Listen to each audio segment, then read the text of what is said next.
আসসালামু আলাইকুম রহমতুল্লাহ। সবাইকে আরেকবার স্বাগতম জয়কলি পরিবারের পক্ষ থেকে। তো বলতে গেলে আর কিছুদিন পরেই কিন্তু আমাদের কৃষিগুচ্ছ ভর্তি পরীক্ষা অনুষ্ঠিত হতে যাবে। তো আসলে কৃষিগুচ্ছ ভর্তি পরীক্ষার জন্য বরাবরই কিন্তু জয়কলি আমাদের ক্লাসগুলো আয়োজন করেছে। তো এবারও কিন্তু আমাদের ফ্রি ক্লাসগুলো আমাদের হতে যাচ্ছে। তো এতটুকু জাস্ট বলবো যে আমাদের ফ্রি ক্লাসগুলোর মধ্যে আজকে প্রথম যে ক্লাসটা বায়োলজি ফার্স্ট পার্ট লেকচার 1-এর কোষ এবং এর গঠন এবং কোষ বিভাজন আলোচনা করব।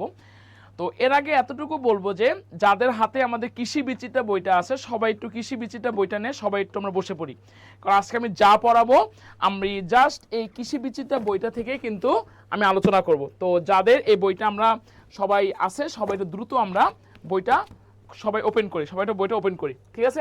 আচ্ছা, এখন দেখেন আমাদের কৃষিতে আসলে আমরা কেন পড়ব বা আমাদের আসন সংখ্যাটা কি, এটা নিয়ে আমাদের মধ্যে একটু কনফিউশন আছে।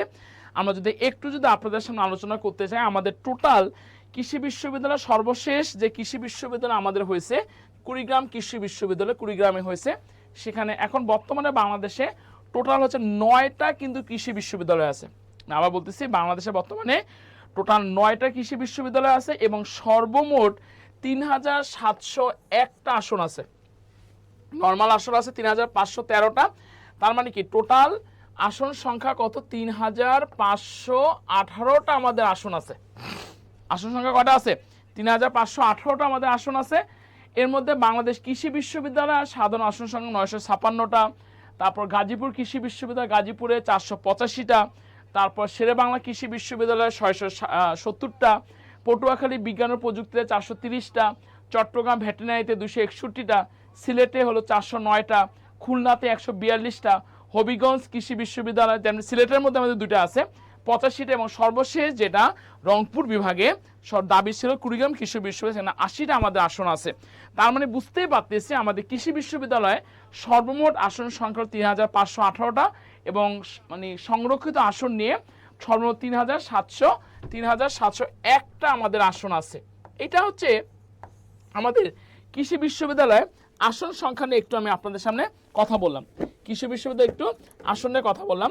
তো একটু সবাই একটু দ্রুত কমেন্ট করে জানাই দিবেন যে আসলে আমার এই ক্লাসটা আপনারা কে কোথা থেকে করতেছেন, কে কোথা থেকে আজকের ক্লাসটা আপনারা করতেছেন এবং সবাই আপনারা ভাইয়ার ভয়েসটা শুনতে পাচ্ছেন কিনা সবাই একটু দ্রুত কমেন্ট করে জানিয়ে দিবেন। সবাই একটু দ্রুত কমেন্ট করে জানিয়ে দিবেন এবং কে কোথা থেকে আপনারা জয়েন করছেন সবাই একটু দ্রুত কমেন্ট করে কমেন্ট করেন এবং আপনারা সবাই আমার কথাটা স্পষ্ট বুঝতে পারতেছেন কিনা সবাই একটু দ্রুত কমেন্ট করে জানিয়ে দেন। আমি কিছুক্ষণের মধ্যেই প্রশ্ন সলভে চলে যাব। আচ্ছা, দেখেন আমি জাস্ট এতটুকু কথা বলবো, আমাদের কৃষি বিশ্ববিদ্যালয়ে ভর্তি পরীক্ষার জন্য অবশ্যই যে জিনিসটা দরকার সেটা হলো একটা গুছানো প্রস্তুতি। সেই গুছানো প্রস্তুতির জন্য অবশ্যই দরকার একটা ভালো মানের বই, ভালো মানের একটা দিক নির্দেশনা। তো এজন্য আমাদের যে জয়কলি যে কৃষি বিচিত্রা যে বইটা আছে একেবারে আমাদের অপ্রতিদ্বন্দ্বী বই। এখানে প্রত্যেকটা বইতে যেমন যেমন যেমন যেমন কোষ বিভাজনের কথা যদি বলি, কোষ বিভাজনের প্রত্যেকটা টপিকস আমাদের আলোচনা করা হয়েছে। এই টপিকস অনুযায়ী আমাদের কী কী ধরনের এমসিকিউ আসছিল সেগুলো না আমাদের আলোচনা করা হয়েছে, ঠিক আছে? তো আমরা যারা একটু দ্রুত ক্লাসটাতে জয়েন করছি সবাই একটু কথা বলি যে আমরা কে কোথা থেকে জয়েন করতেছি এবং আমার এই পয়েন্টটা সবাই আপনারা ক্লিয়ার বুঝতে পারতেছেন কিনা সবাই একটু দ্রুত কমেন্ট করে জানিয়ে দেবেন। সবাই দ্রুত কমেন্ট করে জানিয়ে দেবেন। কিছুক্ষণের মধ্যে আমি কোশ্চেন সলভে চলে যাব। তার মানে আমরা বুঝতে পারতেছি যে আমাদের কৃষি বিশ্ববিদ্যালয় টোটাল আসন সংখ্যা 3701টা এবং ভালো মতো করে যদি আমরা পড়াশোনা করি অবশ্যই কিন্তু কৃষি বিশ্ববিদ্যালয় কৃষিবিদ হওয়ার মাধ্যমে বাংলাদেশ গঠনের জন্য অবশ্যই ভালো কিছু অবদান আমরা রাখতে পারবো।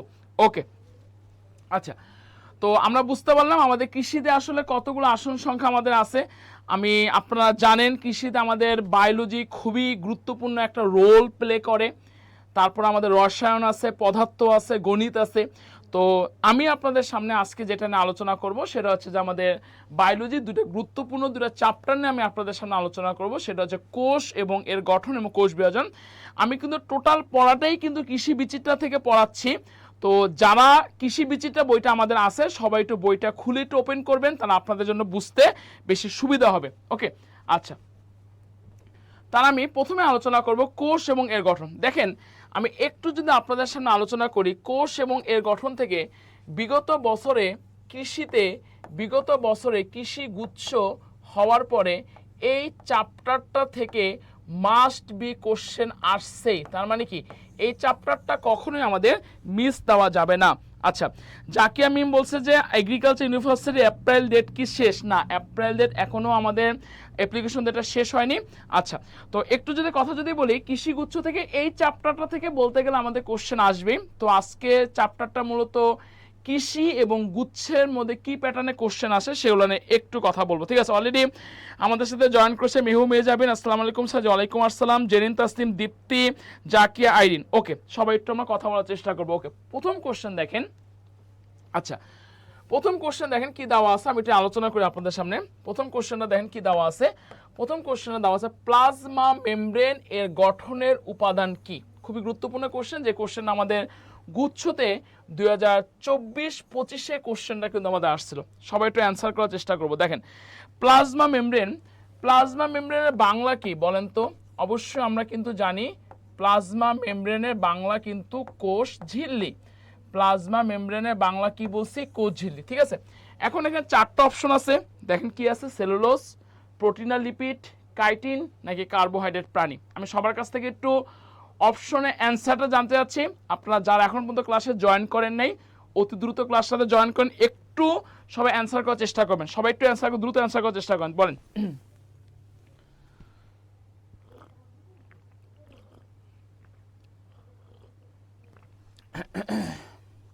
আচ্ছা, দেখেন প্লাজমা মেমব্রেন মাঝে কোষ ঝিল্লি। তো এখন আমি যদি একটু কোশ্চেন আপনাদের সামনে অ্যানালাইসিস করি। আচ্ছা, সেলুলোজ এটা কার উপাদান?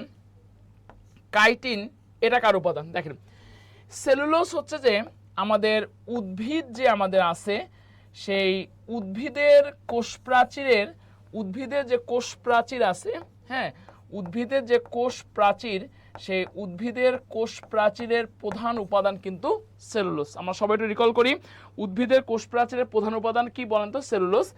আর ছত্রাকের কোষ প্রাচীরের প্রধান উপাদান কিন্তু কাইটিন। আর কার্বোহাইড্রেট প্রাণী বেসিক্যালি কোনো কিছুরই উপাদান না। তো প্লাজমা মেমব্রেন তার মানে কোষ ঝিল্লির গাঠনিক উপাদানটা কি? অবশ্যই মাথায় রাখবেন, কোষ ঝিল্লিটা আমাদের কিসের সমন্বয়ে তৈরি হচ্ছে? কোষ ঝিল্লিটা আমাদের লিপোপ্রোটিন এর সমন্বয়ে তৈরি হয়। লিপোপ্রোটিন এর মানে দুটা জিনিস আমাদের এখানে আছে, কি আছে? লিপিড আছে, এবং এর সাথে আমাদের কি আছে? অবশ্যই প্রোটিন আছে। তাহলে একের অ্যান্সার কি হচ্ছে? একের অ্যান্সার হচ্ছে বি। ওকে, তো আমরা সবাই একটু দ্রুত জয়েন করি। অলরেডি অর্পা জয়েন করেছে, নাজমুল সিকদার, আরফাজ সরকার, সাকিব বিন সায়েদ। ওকে, সবাই একটু দ্রুত আমরা কমেন্ট করার চেষ্টা করবো, অ্যান্সার করার চেষ্টা করবো। ওকে, পরের কোশ্চেন দেখেন কি দেওয়া আছে। উদ্ভিদ কোষের প্রাথমিক প্রাচীরের উপাদান কোনটি? যেটা আমাদের গুচ্ছতে 2024-25 কোশ্চেনটা আসছিল, 24-25 কোশ্চেনটা আসছিল। এখানে চারটা অপশন দেওয়া আছে, সুবিরিন, লিগনিন, হেমিসেলুলোজ নাকি প্যাকটিক অ্যাসিড। চারটা অপশন আছে। আচ্ছা, উদ্ভিদ কোষে যে কোষ প্রাচীরটা আমাদের আছে, একটু বোঝার চেষ্টা করেন। সেই উদ্ভিদ কোষে কোষ প্রাচীর আমাদের কি কি আছে? প্রাথমিক প্রাচীর আছে, মধ্যপর্দা আছে, এবং কি আছে বলেন তো? সেকেন্ডারি প্রাচীর আছে, ঠিক আছে? এখন দেখেন এই যে আমাদের প্রাথমিক যে প্রাচীর, হ্যাঁ, এই প্রাথমিক প্রাচীরের মধ্যে আমাদের কি কি আছে বলেন তো? সবাই কথা বলবো। প্রাথমিক প্রাচীরের মধ্যে আমাদের কি কি আছে?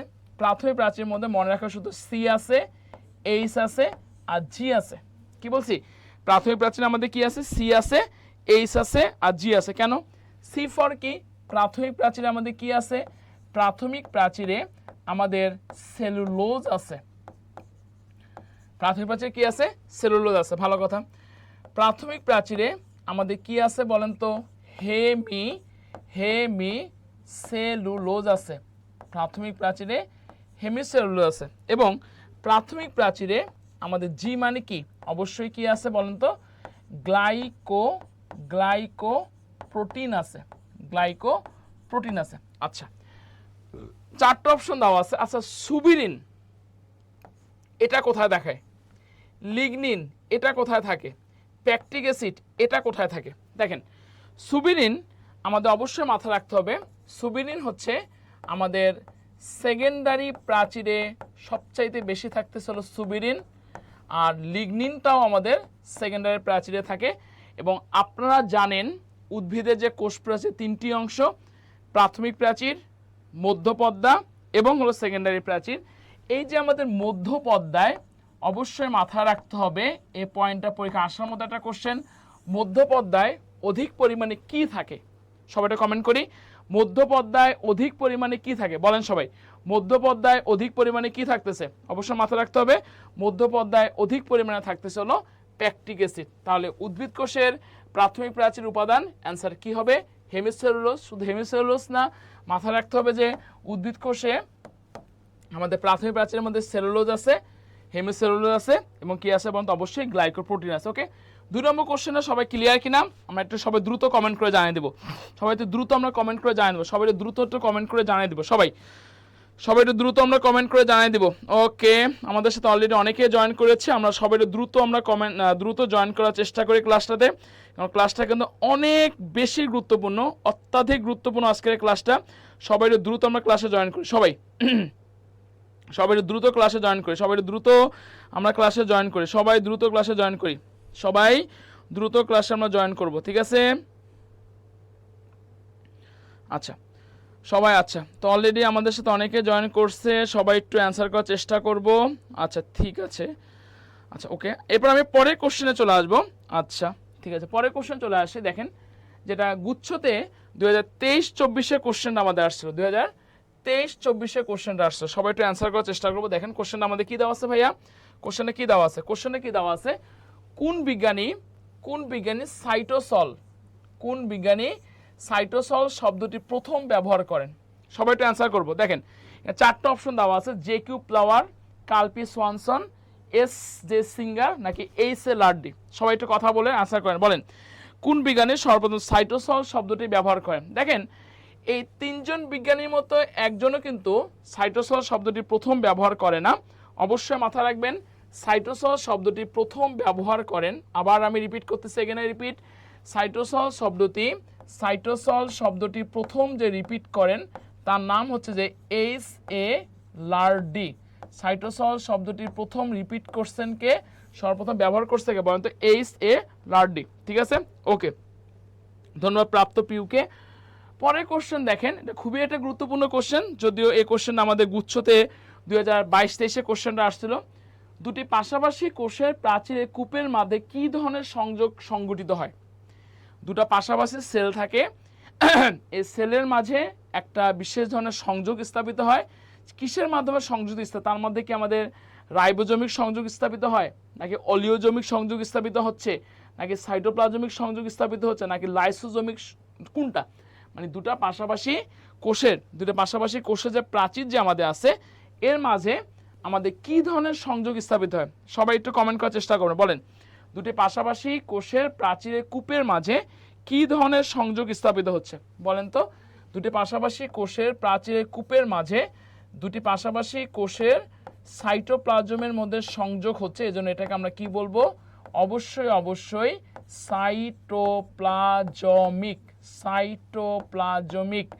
সাইটোপ্লাজমিক সংযোগ হচ্ছে, ঠিক আছে? তাহলে সবাই কথা বলেন, দুটি পাশাপাশি কোষের প্রাচীরের মধ্যে কি ধরনের সংযোগ হচ্ছে? অবশ্যই সাইটোপ্লাজমের মধ্যে সংযোগ হচ্ছে, এজন্য এটাকে আমরা কি বলবো?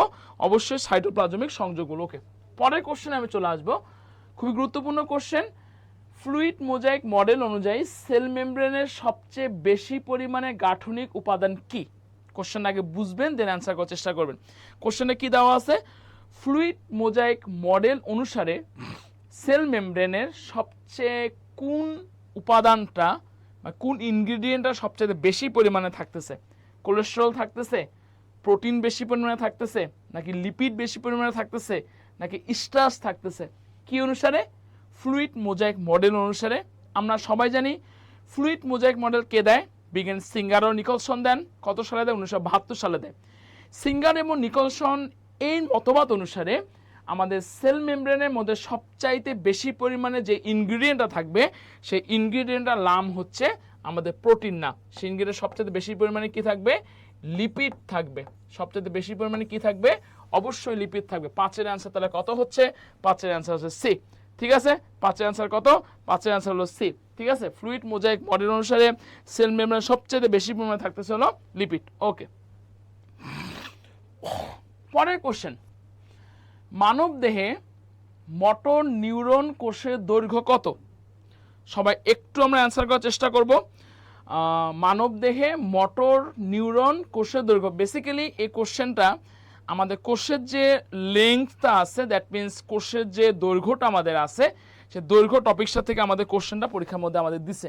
আচ্ছা, আমি একটু আপনাদের সামনে কোশ্চেন করব। আচ্ছা বলেন তো, পৃথিবীর মধ্যে ক্ষুদ্রতম কোষ কোনটা? আমি সবার কাছ থেকে একটু অ্যান্সার চাচ্ছি, দেখি কে কে অ্যান্সার করতে পারেন। বলেন, পৃথিবীর মধ্যে সবচাইতে ক্ষুদ্রতম কোষ কি? সবাই বলেন পৃথিবীর মধ্যে সবচাইতে ক্ষুদ্রতম কোষ কোনটা? সবাই একটু অ্যান্সার করবেন। পৃথিবীর মধ্যে সবচাইতে ক্ষুদ্রতম কোষ হচ্ছে PPLO। এর ফুল অ্যাব্রিভিয়েশনটা হচ্ছে যে প্লিউরো নিউমোনিয়া লাইক অর্গানিজম, অথবা আরেকটা আছে যে মাইকোপ্লাজমা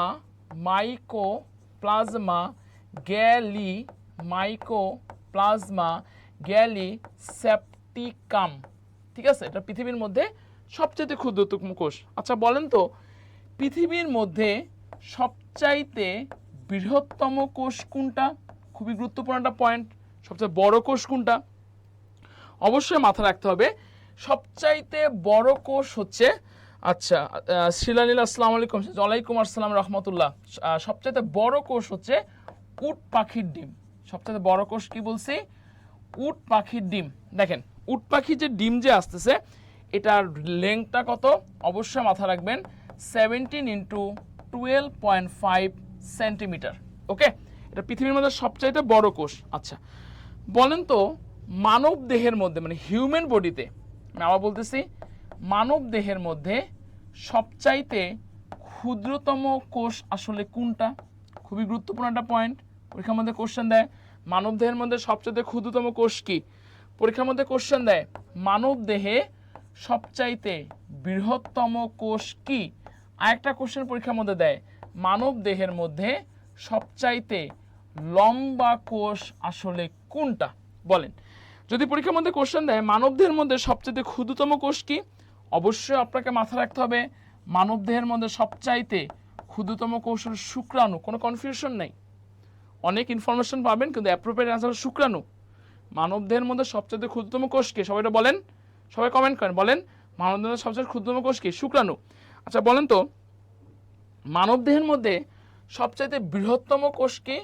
অবশ্যই মাথা রাখবেন, মানব দেহের মধ্যে সবচাইতে বৃহত্তম কোষ হলো ডিম্বাণু।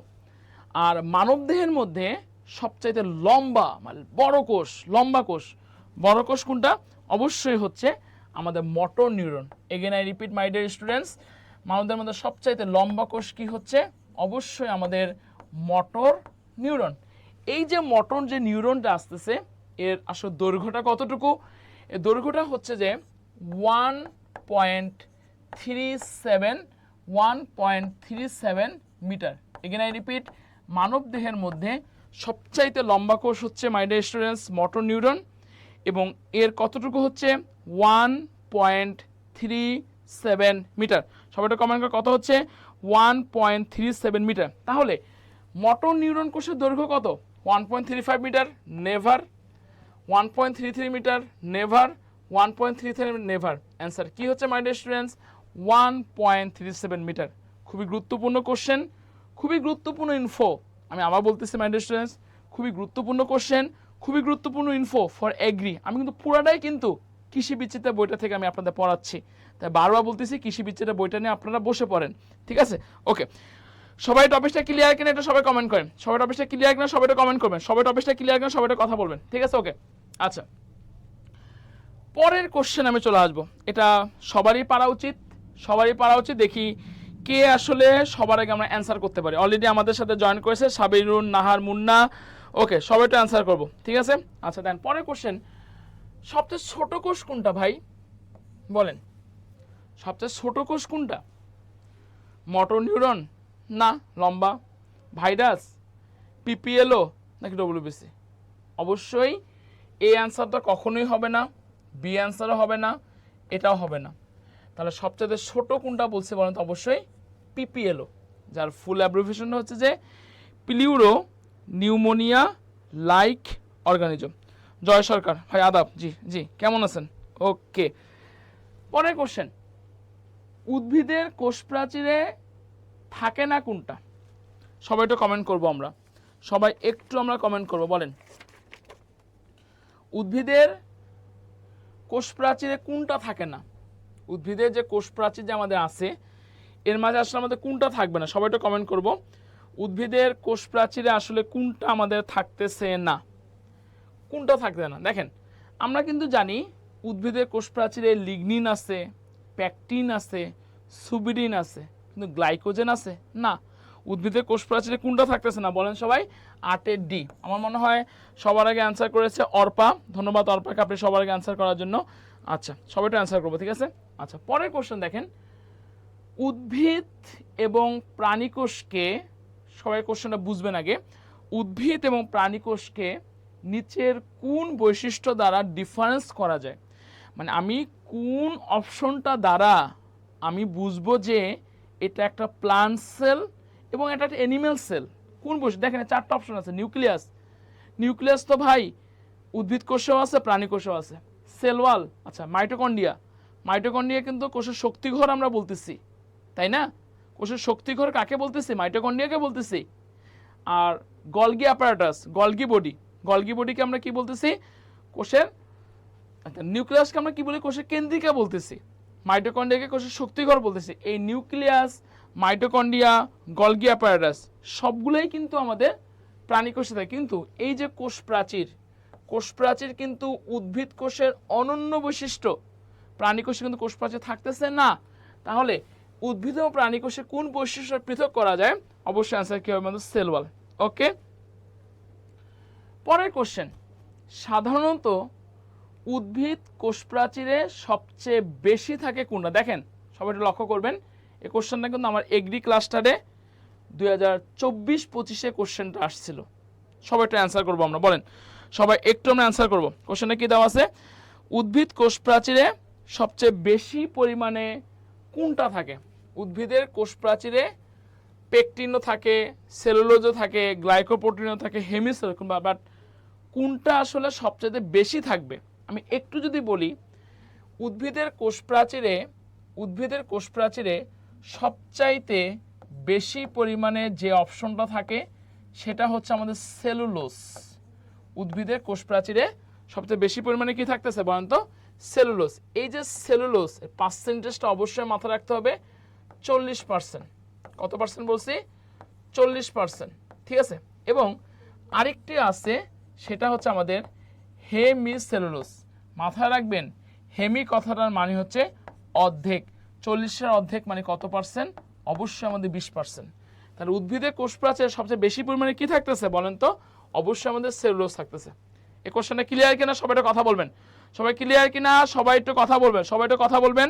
যারা এখন পর্যন্ত ক্লাসে আসেননি, প্রাপ্তি রয়কে ধন্যবাদ, জয় সরকার, নাজমুল ইসলাম, নোবেল, তাহিদা আক্তার, ওকে সবাই একটু আমরা কমেন্ট করার চেষ্টা করো। পরে কোশ্চেন, শেরে বাংলা এগ্রিতে আসছিল যখন কৃষি একসাথে ছিল না, শেরে বাংলা ছিল এটা। কোষ ঝিল্লিতে প্রোটিন কি হিসাবে আসলে থাকে না?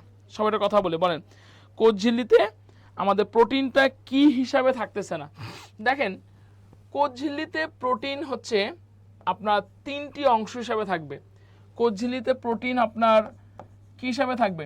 অবশ্যই অবশ্যই সে গাঠনিক উপাদান হিসাবে থাকবে। অবশ্যই অবশ্যই সে কি হিসাবে থাকবে? গাঠনিক উপাদান হিসাবে থাকবে। কোষ ঝিল্লিতে প্রোটিন আমাদের কি হিসাবে থাকতেছে বলেন তো? অবশ্যই আমাদের এনজাইম হিসাবে থাকবে। এবং কোষ ঝিল্লিতে প্রোটিন আমাদের কি হিসাবে থাকবে? অবশ্যই আমাদের বাহক হিসাবে থাকতেছে। কিন্তু কোষ ঝিল্লিতে কখনোই কিন্তু প্রোটিনটা পানি শোষী হিসাবে থাকবে না। তাহলে অ্যান্সারটা কি হচ্ছে? 11 অ্যান্সার হচ্ছে ডি। 11 অ্যান্সার কি ভাইয়া? ডি। ওকে, পরের কোশ্চেন, কোষ প্রাচীরের প্রধান রাসায়নিক উপাদান কোনটা? খুবই গুরুত্বপূর্ণ কোশ্চেন। অনেক জায়গায় মানে কৃষিগুচ্ছ হওয়ার অনেক জায়গায় কিন্তু এই কোশ্চেনটা কিন্তু আমাদের পরীক্ষার মধ্যে আসছিল। এবারও আপনাদের কৃষিতে কোশ্চেনটা দিতে পারে। কোষ ঝিল্লির প্রধান রাসায়নিক উপাদান সেলুলোজ, প্রোটিন, লিপিড। অবশ্যই নির্দ্বিধায় চোখ বন্ধ করে মাথা রাখতে হবে যে উদ্ভিদের কোষ প্রাচীরের প্রধান গাঠনিক উপাদান হলো সেলুলোজ। নম্বর 2, ছত্রাকের কোষ প্রাচীরের প্রধান গাঠনিক উপাদান হলো কাইটিন। এবং ব্যাকটেরিয়ার কোষ প্রাচীরের প্রধান গাঠনিক উপাদান হচ্ছে আমাদের পেপটিডোগ্লাইকন। তাহলে কোষ প্রাচীরের প্রধান রাসায়নিক উপাদান কি হচ্ছে? অবশ্যই হবে সেলুলোজ। পরের কোশ্চেন, এটা গুচ্ছতে আসছিল, সবাই একটু অ্যান্সার করার চেষ্টা করবেন, সবাই একটু অ্যান্সার করার চেষ্টা করবেন। বলেন কোন অঙ্গাণুটি অটোফেগি সাথে জড়িত? সবাই একটু অ্যান্সার করেন, বলেন কোন অঙ্গাণুটা আমাদের অটোফেগির সাথে জড়িত? মাইটোকন্ড্রিয়া কি অটোফেগির সাথে জড়িত? এন্ডোপ্লাজমিক রেটিকুলাম কি অটোফেগির সাথে জড়িত? গলগি বডি কি অটোফেগির সাথে জড়িত? নাকি লাইসোজোম অটোফেগি মানে যে নিজেকে নিজে ভক্ষণ করে, যার বাংলাটা হচ্ছে আত্মঘাতী থলি, এমন কোন অঙ্গাণু আছে যে অঙ্গাণুকে আমি আত্মঘাতী থলি বলবো? খুবই গুরুত্বপূর্ণ একটা কোশ্চেন, এভরি ইউনিভার্সিটি, এভরি গুচ্ছ কৃষির জন্য। মানে কোন অঙ্গাণু থেকে আমি আত্মঘাতী থলি বলতেছি? অবশ্যই মাথা রাখবেন, আত্মঘাতী থলি আমি কাকে বলতেছি? অবশ্যই মাথা রাখতে হবে, আত্মঘাতী থলি আমি লাইসোজোমকে বলতেছি। আচ্ছা মাই ডিয়ার স্টুডেন্টস, বলেন তো মাইটোকন্ড্রিয়াকে আমি কি বলবো? অবশ্যই মাথা রাখতে হবে, মাইটোকন্ড্রিয়াকে কোষের শক্তি ঘর বলা হয়। আচ্ছা বলেন তো রাইবোজোমকে কি বলা হচ্ছে? সবাই একটু কমেন্ট করে জানায় দেন, বলেন রাইবোজোমকে কি বলা হচ্ছে? সবাই একটু কমেন্ট করেন, বলেন রাইবোজোমকে কি বলা হচ্ছে? সবাই একটু কথা বলবেন, রাইবোজোমকে কি বলা হয়? আমরা কিন্তু সবাই জানি রাইবোজোমকে কিন্তু কোষের প্রোটিন ফ্যাক্টরিও কিন্তু বলি। তাহলে কোন অঙ্গাণুটা অটোফেগির সাথে জড়িত? বলেন অবশ্যই লাইসোজোমটা অটোফেগির সাথে জড়িত। বারবার বলতেছি এই কোশ্চেনগুলো কিন্তু পরীক্ষার জন্য সো মাচ ইম্পর্টেন্ট, আপনাদের জন্য একেবারে বাছাই করে কোশ্চেনগুলো নিয়ে আলোচনা করা হচ্ছে। তো যারা এখন পর্যন্ত আসলে ক্লাসে আসেননি, আপনাদের উচিত হলো দ্রুত কৃষি বিচিত্রা বইটা নিয়ে ক্লাসে আসা, কারণ যা পড়াচ্ছি সবগুলো কৃষি বিচিত্রা বইটা থেকে আমি আপনাদের সামনে আলোচনা করতেছি। ওকে, আচ্ছা পরের কোশ্চেন দেখেন, 14 নম্বর কোশ্চেন না, সবাই অ্যান্সার করব। কোষ বিভাজনের সময় ক্রোমোজোমের বিপরীত মেরুতে চলতে সাহায্য করে কোনটি? খুবই গুরুত্বপূর্ণ একটা কোশ্চেন। আমরা কিন্তু জানি কোষ বিভাজনের সময় ক্রোমোজোমগুলা আপনার তার বিপরীত যে পোলে সে মুভমেন্ট করে, সে বিপরীত মেরুতে চলতে আসলে সাহায্য করবে কে? Endoplasmic reticulum, ribosome, Golgi body নাকি মাইক্রোটিউবুল? খুবই গুরুত্বপূর্ণ একটা কোশ্চেন, মাথা রাখবেন। কোষ বিভাজনের সময় যে মাইক্রোটিউবুলটা যে আমাদের আছে, সে মাইক্রোটিউবুল সে কি করতেছে? ক্রোমোজোমগুলো বিপরীত মেরুতে চলতে সে কি করতেছে বলেন তো? অবশ্যই সাহায্য করতেছে। 14 অ্যান্সার কি হবে? 14 অ্যান্সার হচ্ছে ডি। 14 অ্যান্সার কি হচ্ছে? 14 অ্যান্সার ডি। ওকে, ধন্যবাদ জেরিন, তাসনিম, দীপ্তি, নাজমুল ইসলাম, নোবেলকে ধন্যবাদ। সবাই একটু আমরা দ্রুত কমেন্ট করার চেষ্টা করবো। ওকে, আচ্ছা পরের কোশ্চেন দেখেন, প্রোটিন সংশ্লেষণের জন্য কোনটি প্রযোজ্য? খুবই গুরুত্বপূর্ণ কোশ্চেন, সবাই একটু অ্যান্সার করি আমরা, বলেন সবাই একটু অ্যান্সার করি, বলেন প্রোটিন সংশ্লেষণের জন্য আসলে কোনটি প্রযোজ্য? সবাই একটু কমেন্ট করো, বলেন প্রোটিন সংশ্লেষণের জন্য কোনটি প্রযোজ্য? আচ্ছা দেখেন, আমি একটু যদি কথা বলি, আমি কিন্তু আপনাদেরকে প্রথমে কিন্তু বলছিলাম এই যে রাইবোজোম, তাই না? রাইবোজোমকে আমি কি বলি? সবাই একটু কথা বলেন তো। রাইবোজোমকে আমি প্রোটিন ফ্যাক্টরি বলি, তাই না? রাইবোজোমকে আমি কি বলি? প্রোটিন ফ্যাক্টরি বলি। আচ্ছা তার মানে কি সংশ্লেষণ মানে কি? তৈরি হওয়া। মাইটোকন্ড্রিয়া তো কখনোই হবে না, এর আগে বাদ, ক্লোরোপ্লাস্ট বাদ, এটাও বাদ, তাই না? তাহলে প্রোটিন সংশ্লেষণের জন্য অবশ্যই কি হবে? অবশ্যই ribosome plus Messenger RNA plus transfer RNA. অবশ্যই অ্যান্সার কি হচ্ছে? 15 অ্যান্সার হচ্ছে এ। দেখেন এই যে আপনাদেরকে কেন ক্লাসগুলো করতে বলি, কেন বই নিয়ে বসতে বলি, কারণ দেখেন এই টাইপের কোশ্চেনগুলো কিন্তু আপনাদের পরীক্ষার মধ্যে দিবে। কেন কমেন্ট করতে বলি, কেন সবাই এখানে ক্লাস করতে বলি? দেখেন একটু যখন প্রশ্ন দেখবেন, আপনারা যদি অ্যান্সার করেন অনেক দূর আগে যাবেন। তাই যা এখন পর্যন্ত জয়েন করেন নাই সবাই একটু দ্রুত জয়েন করবেন। ওকে, পরের কোশ্চেন দেখেন, নিচের কোন অঙ্গাণুটি কোষ বিভাজনে উদ্দীপক হিসাবে কাজ করে? এমন একটা অঙ্গাণু আছে যে সেল ডিভিশনের সময় উদ্দীপক হিসাবে কাজ করবে, কে আসলে? গলগি বডি, সেন্ট্রিওল, মাইটোকন্ড্রিয়া নাকি নিউক্লিওটাইড? সবাই একটু কথা বলবেন, সবাই একটু কমেন্ট করবেন, সবাই একটু কমেন্ট করার চেষ্টা করেন, বলেন সবাই একটু কমেন্ট করবেন। কোশ্চেনটা কি? সবাই একটু কথা বলবেন। হ্যাঁ, সবাই একটু, নিচে কোন অঙ্গাণুটি উদ্দীপক হিসাবে কাজ করে? মানে কি? মানে ওই অঙ্গাণুটা থাকলে আপনার সেল ডিভিশন হবে, আদারওয়াইজ হবে না। আমি একটু কথা বলি, আমরা কিন্তু সবাই জানি স্নায়ুতন্ত্রের গঠন এবং কাজের এককে নিউরন বলে। নিউরনের দুটি অংশ, একটা কোষ দেহ আর প্রলম্বিত অংশ। প্রলম্বিত অংশের মধ্যে একজন আছে, ডেনড্রাইট আছে। এখন দেখেন আমাদের কিন্তু নিউরনটা কিন্তু কখনোই বিভাজিত হয় না। হোয়াই দিস রিজন, কারণটা কি? নিউরনের যে কোষ দেহটা আছে, একটা কোষের মধ্যে যে সমস্ত ইনগ্রিডিয়েন্ট থাকা দরকার সবই আছে, বাট একটা ইনগ্রিডিয়েন্ট থাকে না, অ্যাবসেন্স থাকার জন্য, সেটা হচ্ছে সেন্ট্রিওল। সেন্ট্রিওল না থাকার জন্য আমাদের কি হচ্ছে না, বিভাজিত হচ্ছে না। নিচের কোন অঙ্গাণুটি কোষ বিভাজন উদ্দীপক হিসেবে কাজ করে? গলগি বডিতে অ্যান্সার কখনোই হবে না, মাইটোকন্ড্রিয়ার অ্যান্সার কখনোই হবে না, নিউক্লিয়ার অ্যান্সার কখনো, অবশ্যই অ্যান্সার কি হচ্ছে বলেন তো? সেন্ট্রিওল। তার মানে কি, যে কোষটার মধ্যে কি থাকতেছে, সেন্ট্রিওল থাকতেছে, সে কোষটা অবশ্যই বিভাজিত হচ্ছে। ওকে, পরের কোশ্চেন আমি অ্যান্সার করবো, বলেন সবাই। অলরেডি আইরিন অ্যান্সার করেছে, নাজমুল সিকদার, সুপ্রিয় পাল। ওকে, ধন্যবাদ। সবাই একটু কমেন্ট করার চেষ্টা করি, সবাই একটু কমেন্ট করি। ওকে, আচ্ছা, পরের কোশ্চেন 17 নম্বর কোশ্চেন দেখেন, রাইবোজোমের ব্যাস কত বলেন? রাইবোজোমের ব্যাস কত? এখানে ডাইরেক্ট বই থেকে কোশ্চেনটা করা আছে, সবাই একটু অ্যান্সার করেন, বলেন। রাকিবুল ইসলাম, হ্যাঁ বলেন রাকিবুল, কি সমস্যা ভাইয়া বলেন। ওকে, পরের কোশ্চেন দেখেন, রাইবোজোমের ব্যাস কত? 4টা অপশন দেওয়া আছে, 50 থেকে 100 অ্যামস্ট্রং, 150 থেকে আপনার 200 অ্যামস্ট্রং, 250 থেকে 300 অ্যামস্ট্রং, 350 থেকে আমাদের 400 অ্যামস্ট্রং। একটা জিনিস মাথা রাখবেন, রাইবোজোমে, সবাই চুপ করে আছে, আমি অ্যান্সারটা বলে দিচ্ছি। রাইবোজোমের ব্যাসটা হচ্ছে যে 150 থেকে 200 অ্যামস্ট্রং। রাইবোজোমের ব্যাস কত? 150 থেকে 200 অ্যামস্ট্রং। ধন্যবাদ রাকিবুল ইসলামকে, 150 থেকে সবার আগে আপনি অ্যান্সার করেছেন। ওকে, পরের কোশ্চেন, লাইসোজোমকে কোষের সুইসাইডাল স্কোয়াড বলার রিজন কি? লাইসোজোমকে সুইসাইডাল স্কোয়াড বলার কারণ কি? 4টা অপশন দেওয়া আছে। সে আমিষ সংশ্লেষণ করে, সে আপনার অটোফেগি প্রক্রিয়ার সাথে জড়িত, নাকি সে আপনার স্নেহজাতীয় পদার্থে বিপাক করে, নাকি সে পিনোফেগি প্রক্রিয়া। মানে লাইসোজোমকে যে আমি সুইসাইডাল স্কোয়াড বলবো, এর কারণটা আসলে কি? সবাই একটু অ্যান্সার করেন তো, এর কারণটা কি? অবশ্যই এটা সবাই পারা উচিত। রাকিবুল ইসলাম অ্যান্সার করেছেন, অটোফেগি প্রক্রিয়ার জন্য আমরা লাইসোজোমকে কি বলতেছি? অবশ্যই সুইসাইডাল স্কোয়াড বলতেছি। ওকে, পরের কোশ্চেন, পলিস্যাকারাইডটা সংশ্লেষণ, দ্যাট মিনস তৈরি করা এবং ট্রান্সপোর্টে কে আসলে পার্টিসিপেশন করে, কে অংশগ্রহণ করে? পলিস্যাকারাইডটা প্রোডাকশনে এবং ট্রান্সপোর্টে কে, মানে কোন অর্গানটা আমাদের পার্টিসিপেট করতেছে বলেন তো? Endoplasmic reticulum, ribosome, Golgi body, নাকি লাইসোজোম? 4টা অঙ্গাণু দিছে, কোনটি আসলে আমাদের পলিস্যাকারাইডটা সংশ্লেষ করতেছে? অবশ্যই মাথায় রাখবেন, পলিস্যাকারাইডটা সংশ্লেষণ করবে, পলিস্যাকারাইডটা পরিবহন করবে, দুইটাই অবশ্যই কে করতেছে? অবশ্যই মাথায় রাখবেন হলো গলগি বডি। কে করতেছে my dear students? Golgi body করতেছে। পলিস্যাকারাইডটা আমাদের সংশ্লেষণ ও পরিবহনে কে অংশগ্রহণ করতেছে? গলগি বডি, না এন্ডোপ্লাজমিক রেটিকুলাম হবে না, অবশ্যই অ্যান্সার কি হবে? গলগি বডি হবে। ওকে, পরের কোশ্চেন, 70s রাইবোজোম কোথায় থাকে? আমি অ্যান্সারটা বলবো না, আপনারা সবাই একটু দ্রুত অ্যান্সার করার চেষ্টা করেন। যারা শেষ পর্যন্ত ক্লাসটা করবেন তাদের জন্য কিন্তু অনেক হেল্প হবে ভাই, সবাই একটু দ্রুত ক্লাস। 70s রাইবোজোম কোথায় থাকে বলেন?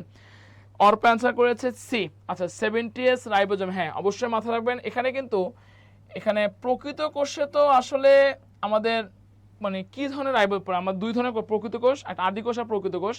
প্রকৃত কোষে তো আমাদের হচ্ছে যে 80s রাইবোজোম থাকে, এটাতে অ্যান্সার কখনোই হবে না। বাট এই যে এই 3টা অপশনের মধ্যে যে কোনো একটা হবে, বলেন। এটা কিন্তু তিনটাই কিন্তু মাইটোকন্ড্রিয়ার অংশ, বলেন। 70s রাইবোজোম অবশ্যই মাথা রাখবেন, সে কোন জায়গায় থাকতেছে? স্ট্রোমাতে থাকে। কোন জায়গায় থাকতেছে বলেন তো? স্ট্রোমাতে। সবাই নোট করেন, 70s রাইবোজোমটা গ্রানাতে থাকে না, স্ট্রোমা ল্যামিনিতে থাকতেছে না, অ্যান্সার কি হচ্ছে বলেন তো? অবশ্যই স্ট্রোমাতে থাকে। ঠিক আছে, ওকে।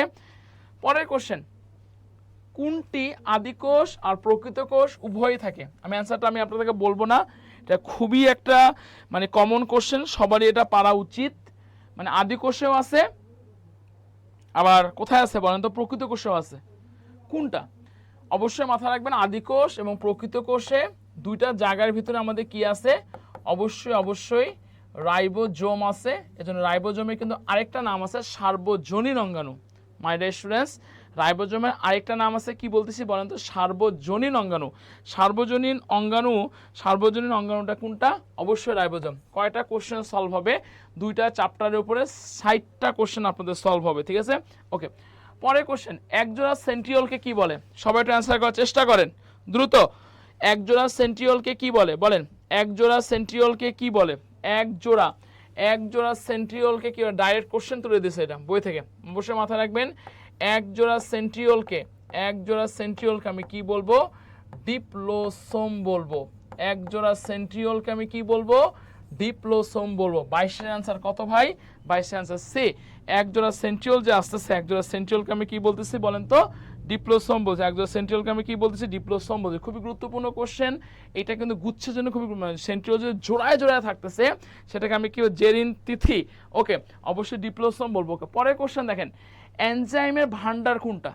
বলেন, এখানে 4টা অপশন দেওয়া আছে, সবাই একটু অ্যান্সার করার চেষ্টা করি। এনজাইমের ভান্ডার আসলে কোনটা? রাইবোজোম, লাইসোজোম, গলগি বডি নাকি মাইটোকন্ড্রিয়া? আমি অ্যান্সারটা করবো না, যেটা বাংলাদেশ এগ্রিকালচার ইউনিভার্সিটিতে 2016-17 কিন্তু কোশ্চেনটা আমাদের আসছিল, মানে কোনটিকে আসলে আমরা এনজাইমের ভান্ডার বলে। সবাই একটু দ্রুত আমরা কমেন্ট করি, বলেন এনজাইমের ভান্ডার আমি কাকে বলতেছি?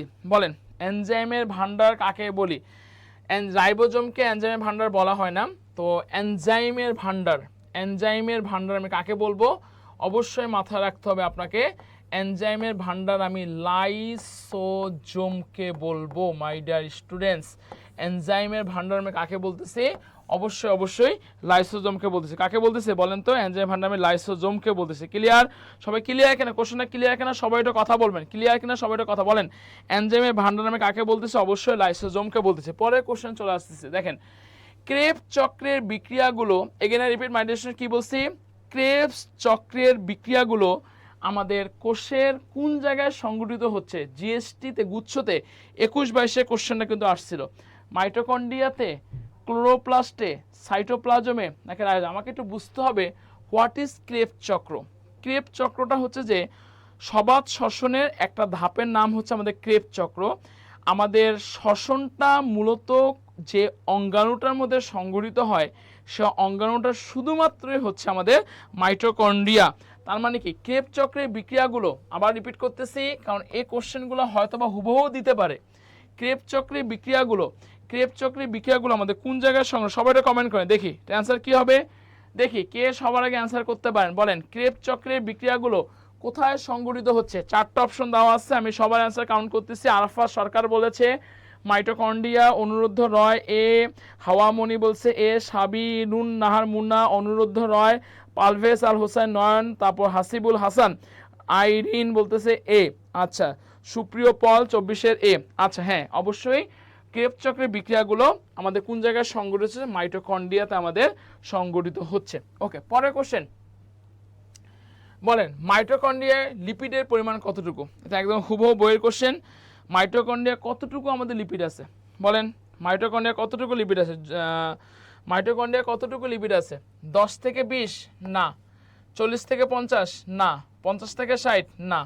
তাহলে মাইটোকন্ড্রিয়া কতটুকু লিপিড আছে বলেন তো? মাইটোকন্ড্রিয়ায় লিপিড আসতেছে আমাদের 25 থেকে 35%। মাইটোকন্ড্রিয়ায় কতটুকু লিপিড আসতেছে? মাইটোকন্ড্রিয়া 25 থেকে 35%, ঠিক আছে? তাহলে 25-এর অ্যান্সার কত হচ্ছে? বি। ওকে, তাই বই থেকে কোশ্চেন। আচ্ছা, পরের কোশ্চেন দেখেন, প্রোটিনটা আমাদের আসলে কোথায় সংশ্লেষণ হয়? আমি অ্যান্সারটা বলবো না, আপনাদের সবার কাছ থেকে আমি অ্যান্সার দিতে চাচ্ছি। বলেন প্রোটিনটা আসলে কোথায় সংশ্লেষণ হয়? নিউক্লিয়াসে কি প্রোটিন সংশ্লেষণ হয়? সাইটোপ্লাজমে কি সংশ্লেষণ হয়? নাকি লাইসোজোমের সংশ্লেষণ, নাকি হলো মাইটোকন্ড্রিয়াতে সংশ্লেষণ? অবশ্যই মাথা রাখবেন আমাদের প্রোটিন যে সংশ্লেষণ কোথায় হচ্ছে? অবশ্যই অবশ্যই আমাদের মাইটোকন্ড্রিয়াতে সংশ্লেষণ হচ্ছে, যাকে আমরা কোষের শক্তিঘর বলতেছি। এই প্রোটিনটা সংশ্লেষণ কোথায় হচ্ছে? প্রোটিনটা সংশ্লেষণ অবশ্যই আমাদের মাইটোকন্ড্রিয়াতে হচ্ছে। ওকে, পরের কোশ্চেন চলে আসি, দেখেন কোনটি আসলে ফুল এবং ফলকে রঙিন করে? যেটা কৃষিতে 24-25-এ কোশ্চেনটা আসলে, এটা সবারই মনে হয় পারা উচিত, খুবই দুর্ভাত কোশ্চেন একটা। ফুল এবং ফলকে কে রঙিন করতেছে, কে কালারফুল করতেছে, এটা সবারই পারা উচিত। বলেন 27 অ্যান্সারটা সবাই পাওয়া যাচ্ছে। সাইটোপ্লাজম কি কোনো ফুল বা ফল কখনোই না, মাত্র প্লাস্টিক যে বর্ণকণিকা যে আছে, প্লাস্টিক অবশ্যই ফুল এবং ফলকে কে রঙিন করতেছে বলেন তো? প্লাস্টিক আমাদের কি করতেছে? ফুল এবং ফলকে সে কি করতেছে? আমাদের রঙিন করতেছে, ঠিক আছে। পরের কোশ্চেন, ফুলের পাপড়ির রং, এটাও কিন্তু আমাদের কৃষি গুচ্ছতে আসছিল 2022-23 কোশ্চেনটা কিন্তু আসছিল, বুঝার চেষ্টা, 2022-23 কোশ্চেনটা আসছিল। ফুলের পাপড়ির রংটা বেগুনি হবে কিসের জন্য বলেন? অলরেডি রাব্বি চলে আসছে। ফুলের পাপড়ির রং বেগুনি হবে কিসের জন্য বলেন? ফুলের পাপড়ির রং বেগুনি হচ্ছে কিসের জন্য, মানে কিসের জন্য, মানে এখানে পিএইচ দিছে ভাই, 4টা পিএইচ এর কথা বলছে, নিউট্রাল পিএইচ, অ্যাসিডিক পিএইচ, ক্ষারীয় পিএইচ না জ্যান্থোফিল। ফুলের পাপড়ির রং বেগুনি হবে কিসের জন্য? সবাই কথা বলেন, বলেন। ফুলের পাপড়ির রং বেগুনি হচ্ছে আমাদের নিউট্রাল পিএইচ এর জন্য, যেটা কিসে গুচ্ছ 22-23 কোশ্চেন আসলো। নিউট্রাল পিএইচ এর জন্য আমাদের কি হচ্ছে যে ফুলের পাপড়ির রংটা বেগুনি হচ্ছে। ওকে, পরের কোশ্চেন, টমেটো, বর্তমানে যে বাজারে টমেটো পাওয়া যাচ্ছে, টমেটোর লাল রঞ্জকের নাম কি? যেটা বাংলাদেশ এগ্রিকালচার ইউনিভার্সিটি 2018-19 আসছিল। 4টা অপশন দেওয়া আছে, সবাইটা পারা উচিত। বিটা ক্যারোটিন, লাইকোপিন, অ্যান্থোসাইন নাকি লুইটেন? সবাইটা কথা বলেন, বলেন। টমেটোর লাল রঞ্জকের নাম কি? সবাইটা কথা বলবেন, সবাই দ্রুত কমেন্ট করবেন, বলেন। সবাই দ্রুত কমেন্ট করেন, টমেটোর লাল রঞ্জকের নাম কি বলেন? টমেটোর লাল রঞ্জকের নাম কি? অবশ্যই মাথা রাখবেন, টমেটো যে লাল হচ্ছে, টমেটো যে লাল হচ্ছে এর জন্য দায়ী কে? ভাই আমি কিন্তু বারবার বলতেছি, এই কোশ্চেনগুলাই পড়েন, এই কোশ্চেনগুলো থেকে প্রশ্ন আসলে কমন পড়বে। লাল রঞ্জন দায়ীকে অবশ্যই হচ্ছে লাইকোপিন, অবশ্যই কি হচ্ছে বন্ধু? লাইকোপিন হচ্ছে না, বিটা ক্যারোটিন না, বিটা ক্যারোটিন হচ্ছে গাজরে, হ্যাঁ। টমেটোর লাল রঞ্জকের দায়ী হচ্ছে আমাদের লাইকোপিন। ওকে, পরের কোশ্চেন, ক্লোরোপ্লাস্ট উপস্থিত থাকে কোন অণুজীবে? এখানে 4টা অপশন দেওয়া আছে। এমন একটা মাইক্রো অর্গানিজম আছে, এমন একটা মাইক্রো অর্গানিজম আছে যার মধ্যে আমাদের হচ্ছে যে ক্লোরোপ্লাস্টে উপস্থিত থাকে। কার মধ্যে আসলে ক্লোরোপ্লাস্ট উপস্থিত থাকে? বেসিলাসে, প্লাজমোডিয়ামে, মিউকোরে নাকি স্পাইরোগাইরাতে? সবারই পারা উচিত। এটা গুচ্ছতে আসছিল 21-22-এ, এবং আমি এতটুকু বলবো যারা জাহাঙ্গীরনগরে পরীক্ষা দিব এই টাইপের কোশ্চেন কিন্তু আপনারা পাবেন ভাই। ক্লোরোপ্লাস্ট উপস্থিত থাকবে আসলে কোন অণুজীবে? অবশ্যই মাথা রাখবেন, ক্লোরোপ্লাস্টটা আমার উপস্থিত থাকবে যে জায়গায়, তার নাম হচ্ছে স্পাইরোগাইরা। এই জায়গায় আমাদের ক্লোরোপ্লাস্টটা উপস্থিত থাকতেছে। তাহলে 30 অ্যান্সার কত মাই দ্য স্টুডেন্টস? 30 অ্যান্সার হচ্ছে ডি। ধন্যবাদ হাওয়ামণিকে।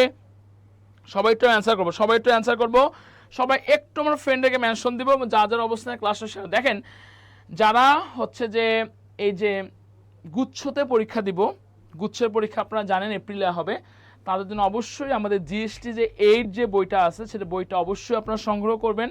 কারণ এই বইটা এরকম করে সাজানো হয়েছে, দেখেন এই বইটা খুব সুন্দর করে সাজানো হয়েছে। প্রথমে হচ্ছে যে বিগত বছরের প্রশ্নোত্তরগুলো দেওয়া আছে, সেগুলো খুব সুন্দর করে ব্যাখ্যা করা দেওয়া আছে। তারপর হচ্ছে যে কি কি টপিকসগুলো পড়তে হবে সেগুলো সম্পর্কে দেওয়া আছে। তো যারা আমরা এই ইউনিটে গুচ্ছতে পরীক্ষা দেবো তো অবশ্যই জিএসটি 8 বইটা আমরা খুব দ্রুত সংগ্রহ করব। এবং যারা হচ্ছে আমরা কৃষিতে পরীক্ষা দিব, কৃষি বিচিত্রা বইটা খুব দ্রুত আমরা সংগ্রহ করব, ঠিক আছে। এবং এই বইগুলো সংগ্রহ করলেই কিন্তু আমাদের একটা ফ্রি কোর্স হবে কৃষির জন্য। এই বইটা কোর্সটা একেবারে আপনারা ফ্রি পাবেন, যেখানে ফুল বায়োলজির দায়িত্ব আমি থাকবো, যেখানে অসংখ্য বায়োলজির উপর ক্লাস থাকবে, কেমিস্ট্রির উপর ক্লাস থাকবে, ফিজিক্স থাকবে, ম্যাথ থাকবে, ঠিক আছে। তো বইগুলো খুব দ্রুত আপনারা সংগ্রহ করে ফেলবেন। ওকে, পরের কোশ্চেন দেখেন, চর্বি জাতীয় খাদ্য সঞ্চয়কারী প্লাস্টিক কোনটা? সবাই কথা বলেন, বলেন। চর্বি জাতীয় খাদ্য, বলেন, চর্বি জাতীয় খাদ্য সঞ্চয়কারী প্লাস্টিক কোনটা? আমি সবার কাছ থেকে কমেন্ট জানতে চাচ্ছি, বলেন। আমি এই কোশ্চেন অ্যান্সারটা আমি করবো না, আপনারা অ্যান্সার করবেন, বলেন। চর্বি জাতীয় খাদ্য সঞ্চয়কারী প্লাস্টিক কোনটা? এখানে আছে কি? অ্যালিউরোপ্লাস্ট, তাই না, ইলায়োপ্লাস্ট, অ্যামাইলোপ্লাস্ট, ক্রোমোপ্লাস্ট। এর মধ্যে কোন প্লাস্টিকটা আপনার চর্বি জাতীয় খাদ্যকে সঞ্চয় করতেছে? অবশ্যই আপনাকে মাথায় রাখতে হবে এর মধ্যে যে ইলায়োপ্লাস্ট যে আমাদের আছে, সেই ইলায়োপ্লাস্ট আমাদের কি করতেছে? সেই চর্বি জাতীয় খাদ্য সঞ্চয় করতেছে। তাহলে 31 অ্যান্সার কত ভাই? বি। ওকে, পরের কোশ্চেন, কোন বর্ণকণিকার জন্য ফলের রং হলুদ দেখায়? সবাই একটু কথা বলেন, বলেন। কোন বর্ণকণিকার জন্য আমাদের ফলের রংটা হলুদ দেখায়? অ্যান্থোসায়ানিনের জন্য ফলের রং হলুদ দেখায় না, বিটা সাইনিনের জন্য দেখায় না। তো অবশ্যই মাথা রাখবেন, ফলের রংটা হলুদ দেখাচ্ছে কিসের জন্য? ফলের রংটা হলুদ দেখাচ্ছে বিটা জেনথিনের জন্য। ফলের রংটা হলুদ দেখাচ্ছে কিসের জন্য? বিটা জেনথিনের জন্য। কি হচ্ছে বলেন তো? ফলের রংটা হলুদ হচ্ছে। ঠিক আছে, ওকে, ক্লিয়ার? এগুলো কিন্তু কোশ্চেন পরীক্ষার মধ্যে দেয়। সেন্ট্রোমিয়ারের সংখ্যার উপর নির্ভর করে ক্রোমোজোমের প্রকার কোনটা নয়? এটা খুবই গুরুত্বপূর্ণ কোশ্চেন, সবাই একটু পারা উচিত, সবাই একটু অ্যান্সার করেন। সেন্ট্রোমিয়ারের যে সংখ্যা যে আছে, সেই সেন্ট্রোমিয়ারের সংখ্যার উপর ভিত্তি করে ক্রোমোজোমের প্রকারভেদ আসলে কোনটি নয়?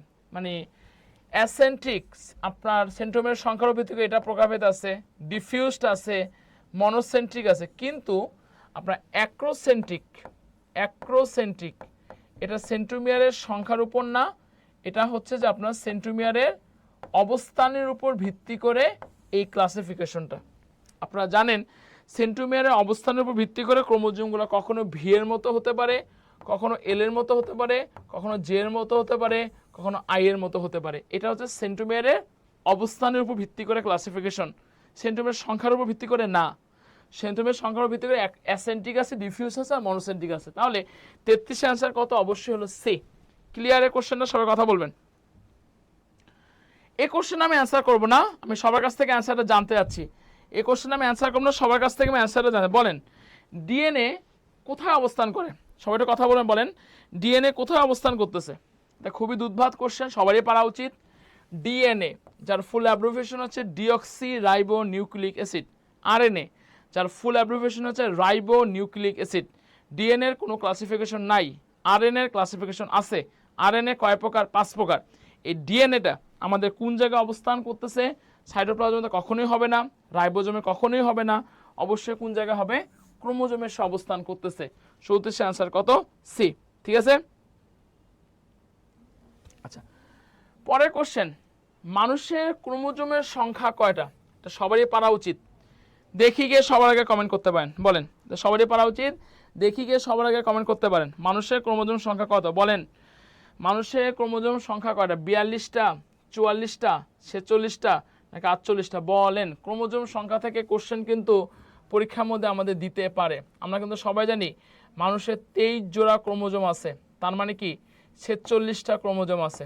আচ্ছা আমাকে একটু কমেন্ট করেন তো জেরিন, তিথি বা যারা আছেন, সেটা হচ্ছে বলেন গিনিপিকে ক্রোমোজোম সংখ্যা কয়টা? বলেন গিনিপিকে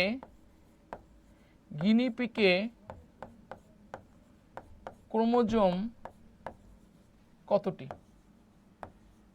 গিনিপিকে ক্রোমোজোম কত? আমি সবার কাছ থেকে অ্যান্সারটা জানতে চাচ্ছি। বলেন গিনিপিকে ক্রোমোজোম কতটি? সবার কাছ থেকে আমি অ্যান্সার চাচ্ছি এটা, সবাই একটা কথা বলেন গিনিপিকে ক্রোমোজোম কতটি? দেখি কি অ্যান্সার করতে পারেন। গিনিপিকে ক্রোমোজোম কয়টা? আচ্ছা দেখি, আমি কমেন্ট আশা করতেছি। গিনিপিকে ক্রোমোজোম কয়টা? গিনিপিকে ক্রোমোজোম সংখ্যা কয়টা? সবাই একটু কথা। অর্পা বলছে 64টা। দেখি সবাই একটু ক্লাসে আসার চেষ্টা করেন। হাবিকুল হাসান বলছে 64টা। আচ্ছা 42টা, 64টা। আচ্ছা জেরিন, তিথি বলছে 44টা, 46টা। আচ্ছা আমি একটু কথা বলি, দেখেন এই কোশ্চেনটা কিন্তু যারা আমরা ঢাবিতে পরীক্ষা দিব, এই মামুর বেটা কোশ্চেনটা পরীক্ষার মধ্যে আমাদের দিতে পারে। মানুষের অপোজিট হচ্ছে গিনিপিগ, মানুষের অপোজিট হচ্ছে গিনিপিগ। তা মানুষের যদি 46টা থাকে অপোজিট, মানে অবশ্যই কয়টা হবে? 64টা। এই কোশ্চেনটা হয়তো এবার পরীক্ষার মধ্যে আপনারা পেলেও পেতে পারেন। গিনিপিগের ক্রোমোজোম সংখ্যা কয়টা? 64টা। তা মানুষের ক্রোমোজোম কয়টা হচ্ছে? অবশ্যই 46টা। ঠিক আছে, ওকে। পরের কোশ্চেন, মানুষের কত জোড়া সেক্স ক্রোমোজোম থাকে? এটা দুধভাত কোশ্চেন, সবারই পারা উচিত। বলেন মানুষের কত জোড়া সেক্স ক্রোমোজোম থাকে? বলেন মানুষের কত জোড়া সেক্স ক্রোমোজোম থাকে? 1 জোড়া। ঠিক আছে, 1 জোড়া। ওকে, পরের কোশ্চেন, বলেন কোন অণুতে হেয়ারপিন লুপ আছে? বলেন সবাই একটু কথা বলবেন। বলেন কোন অণুতে হেয়ারপিন লুপ আছে? সবাই একটু কথা বলবো আমরা। কোন অণুতে হেয়ারপিন লুপ আছে? ডিএনএতে হেয়ারপিন লুপ আছে? না। টাইরোসিনে হেয়ারপিন লুপ আছে? না। সাইটোসিনে হেয়ারপিন লুপ আছে? না। তাহলে হেয়ারপিন লুপ কোথায় আছে? অবশ্যই মাথায় রাখতে হবে আপনাকে RNA, RNA, এতে আমাদের কি আছে, হেয়ার পিন লুপ আছে, ঠিক আছে। ওকে, পরে ধন্যবাদ অর্পাকে। আচ্ছা, ডিএনএ রঞ্জিত করা, কালারফুল করার জন্য কি ব্যবহার করা হয়? গুচ্ছতে 21-22 কোশ্চেনটা আসছিল, বলেন।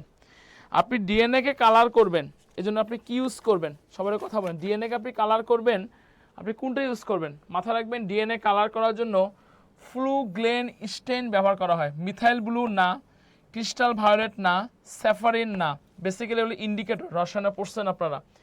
ফিউগ্লেন স্টেইন হচ্ছে আমরা ডিএনএ কালারফুল করার জন্য ইউজ করি। তাহলে ডিএনএ কালারফুল করার জন্য কি ব্যবহার করতেছি? অবশ্যই ব্যবহার করতেছি কি বলেন তো? অবশ্যই কি ব্যবহার করতেছি? অবশ্যই ব্যবহার করতেছি হলো ফিউগ্লেন স্টেইন ব্যবহার করতেছি। পরে কোশ্চেন দেখেন, আরএনএ এর প্রকারভেদ কোনটা না? সবাই কথা বলে, আমরা কিন্তু সবাই জানি আরএনএ 5 প্রকার আছে। এমআরএনএ মানে কি বলেন? এমআরএনএ মানে কি? টিআরএনএ মানে কি? আরআরএনএ মানে কি? এনআরএনএ মানে কি? কোনটি? আরএনএ ক্লাসিফিকেশন না, 4টা অপশন দেওয়া আছে। সবাই কথা বলেন, সবাই কথা বলেন, বলেন আরএনএ কোনটা প্রকারভেদ না? অবশ্যই এমআরএনএ মানে কি? মেসেঞ্জার আরএনএ, আবার হোয়াটসঅ্যাপ আরএনএ ভাইবেন না। টিআরএনএ মানে কি? Transfer RNA. আরআরএনএ মানে কি? Ribosomal RNA. এই তিনটা কিন্তু আছে, কিন্তু জিন্দিগিতে এনআরএনএ নাই, এনআরএনএ নাই, এনআরএনএ, ঠিক আছে। ওকে, পরের কোশ্চেন চলে আসছে, দেখেন ডিএনএ, আরএনএ ও এনজাইমের গঠনকারী উপাদান কোনটা? সবাই অ্যান্সার করেন, বলেন। ডিএনএ, আরএনএ ও এনজাইম গঠনকারী উপাদান, 4টা অপশন দেওয়া আছে, বলেন। ডিএনএ, আরএনএ এবং এনজাইম, ডিএনএ, আরএনএ এবং এনজাইম গঠনকারী উপাদান কোনটা? অবশ্যই মাথায় রাখবেন, ডিএনএ, আরএনএ এবং এনজাইম গঠনকারী উপাদান হচ্ছে আমাদের প্রোটিন। সবাই কথা বলে, ডিএনএ, আরএনএ এবং এনজাইম গঠনকারী উপাদান কি? প্রোটিন, ঠিক আছে। এনজাইম হলো প্রোটিন, ঠিক আছে। পরের কোশ্চেন, প্রাণীকোষের কোন অঙ্গাণুতে ডিএনএ থাকে না? যেটা গুচ্ছতে মানে এগ্রি ক্লাস্টারে 2024-25 কোশ্চেনটা আসছিল, বলেন। কোন অঙ্গাণুতে ডিএনএ আসলে আমাদের থাকতেছে না? কোন অঙ্গাণুতে ডিএনএ থাকতেছে না? নিউক্লিওটাইডে ডিএনএ থাকবে, ক্লোরোপ্লাস্টে ডিএনএ থাকবে, মাইটোকন্ড্রিয়াতে ডিএনএ থাকবে, বাট ডিএনএ আমাদের কোন জায়গায় থাকতেছে না? অবশ্যই মাথা রাখবেন, লাইসোজোম নামক যে অঙ্গাণুটা আমাদের আছে, লাইসোজোম নামক যে অঙ্গাণুটা আছে, লাইসোজোম অঙ্গাণুতে ডিএনএ থাকে না। তাহলে প্রাণী, এটা অ্যান্সার কি হচ্ছে? সি। পরের কোশ্চেন, প্রোটিন সংশ্লেষণের কোনটিকে সমাপনী কোডন বলা হয়? গুচ্ছতে 24-25 কোশ্চেনটা আসছিল, সবাই একটু দ্রুত অ্যান্সার করার চেষ্টা করবেন, বলেন কোনটিকে আমি সমাপনী কোডন বলবো? দেখি কে কে অ্যান্সার করতে পারেন, বলেন কোনটিকে আমি সমাপনী কোডন বলবো? দ্রুত সবাই কমেন্ট করার চেষ্টা করেন, কোনটিকে আমি সমাপনী কোডন বলবো, বলেন কোনটিকে সমাপনী কোডন বলবো? সবাই দ্রুত অ্যান্সার করার চেষ্টা করবেন, কোনটিকে সমাপনী কোডন বলবো? কোনটিকে সমাপনী কোডন বলবো? দেখেন আমরা কিন্তু জানি ননসেন্স কোডন যেটা আসতেছে, কি কি আছে? ইউএএ, ইউএজি, দেখেন কি কি আছে? ইউএএ, ইউএজি, ইউজিএ, এগুলো আমাদের কি কোডন? Stop codon. কি কোডন এগুলা? স্টপ কোডন, ঠিক আছে। আর স্টার্ট কোডন কোনটা? স্টার্ট কোডন কোনটা? অবশ্যই মাথা রাখতে হবে, স্টার্ট কোডন হলো আগস্ট, AUG হচ্ছে স্টার্ট কোডন, ঠিক আছে। তাহলে কোনটিকে সমাপনী কোডন? Stop codon. AUG-তে কখনো হবে না, AUG-তে আমাদের কি কোডন? স্টার্ট কোডন, তাই না? তাহলে ইউএজি, ইউজিউ জিন্দি এটা নাই, এটা হলো, এটা হচ্ছে গু, গু এটা অন্য জিনিস, ঠিক আছে। ইউএজি হবে, ঠিক আছে। তাহলে 42 আনসার কত? 42 আনসার হলো বি। ওকে, সবাই ক্লিয়ার, এখানে একটু কথা বলবেন। পরে কোশ্চেন, ডিএনএ হেলিকেজের কাজ কোনটা? গুচ্ছতে কোশ্চেনটা আসছিল, সবাই একটু অ্যান্সার করার চেষ্টা করবেন, বলেন ডিএনএ হেলিকেজের কাজ কোনটা? সবাই একটু কথা বলেন, বলেন ডিএনএ হেলিকেজের কাজ কোনটা? ডিএনএ হেলিকেজ যে আমাদের আসতেছে, সেই হেলিকেজের কাজ কোনটা? অবশ্যই মাথা রাখবেন, ডিএনএ হেলিকেজের কাজটা হচ্ছে যে ডিএনএ ডাবল হেলিক্স প্যাচটাকে খোলা।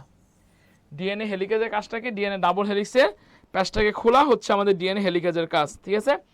ওকে, কোনটি হলো স্টার্ট কোডন? এটা সবারই পারা উচিত। আমরা জানি স্টার্ট কোডন হলো আগস্ট, AUG, আগস্ট। এটা হলো স্টার্ট কোডন।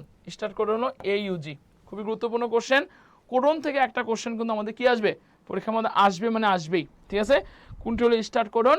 AUG হচ্ছে আমাদের স্টার্ট কোডন। পরে কোশ্চেন, ট্রান্সলেশন শুরু করার স্টার্ট কোডন কোনটা? এটাও একই অ্যান্সার, গুচ্ছদের 24-25 কোশ্চেনটা আসছিল।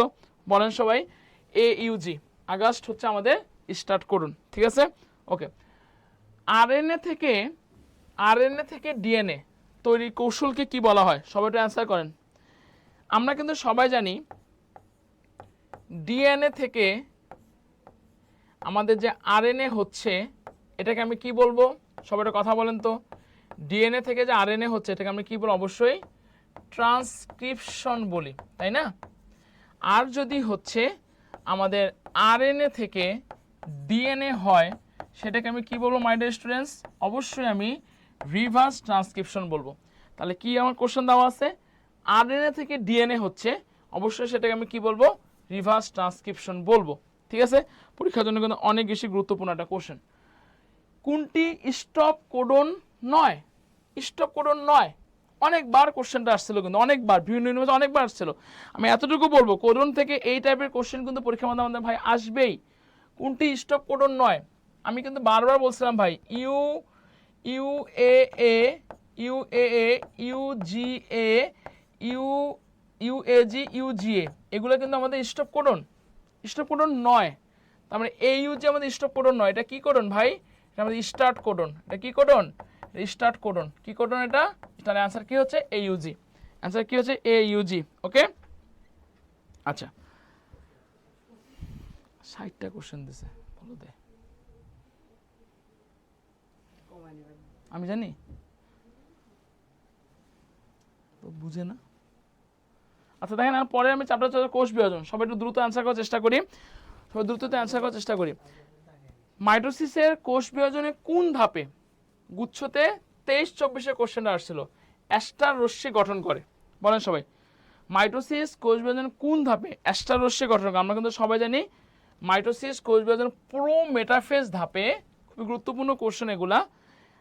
মাইটোসিসের ধাপগুলো 5টা, prophase, prometaphase, metaphase, anaphase, telophase. এই প্রোমেটাফেজ আমাদের অ্যাস্টার রশ্মি কি হচ্ছে, গঠন হচ্ছে। ওকে, পরের কোশ্চেন দেখেন, P53, সবাই অ্যান্সার করেন দ্রুত।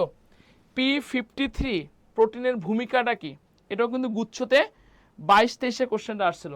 কোষকে বিভাজন হতে বিরত রাখা, কোষ বিভাজনকে চলমান রাখা, কোষ বিভাজনের গতি বৃদ্ধি করা, নাকি কোষ বিভাজনের গতি হ্রাস করা?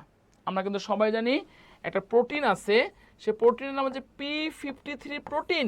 এই প্রোটিনটার কাজ কি মাইডেশন? কোষকে বিভাজন হতে বিরত রাখতেছে। আমরা জানি অনিয়ন্ত্রিত কোষ বিভাজনের ফলে টিউমার হচ্ছে, ক্যান্সার হচ্ছে। ঠিক আছে, ওকে। পরের কোশ্চেন, জেনেটিক্যালি নিয়ন্ত্রিত কোষের মৃত্যুকে কি বলে? সবাই একটু অ্যান্সার করেন। জেনেটিক্যালি, আমরা জানি একটা কোষের মৃত্যু আপনার দুভাবে হতে পারে। একটা জেনেটিক্যালি মৃত্যু হতে পারে, অথবা বিষাক্ত কোনো দ্রব্যের জন্য হতে পারে। জেনেটিক্যালি যে সেলটা মারা যাবে সেটাকে আমি অ্যাপোপ্টোসিস বলবো, আর যদি বিষাক্ত কোনো দ্রব্যের জন্য মারা যায় সেটাকে আমি নেক্রোসিস বলবো।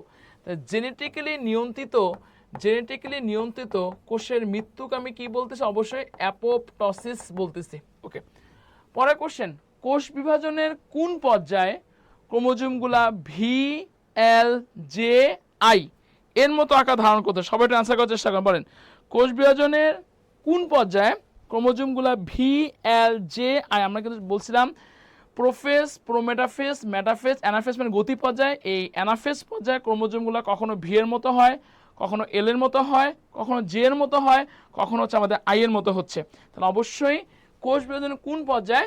অ্যানাফেজ পর্যায়ে হচ্ছে। ঠিক আছে, ওকে। তো আজকে আমাদের এই পর্যন্তই থাকলো।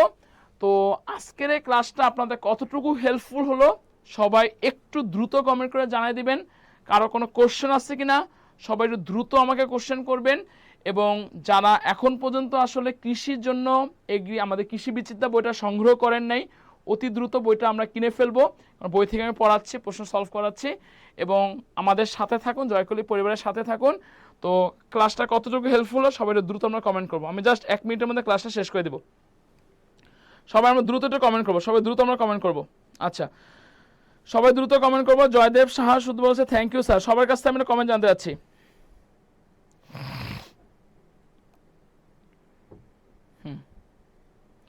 সবাই একটু কথা বলবো আমরা। কারো কোনো কোশ্চেন আছে কিনা কথা বলবো। কারো কোনো কোশ্চেন আছে কিনা আমরা কথা বলবো।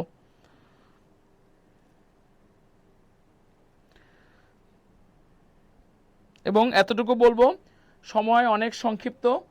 এই শেষ সময় বারবার প্রশ্নগুলো সলভ করেন, বেশি বেশি করে প্রশ্ন ব্যাংক সলভ করেন।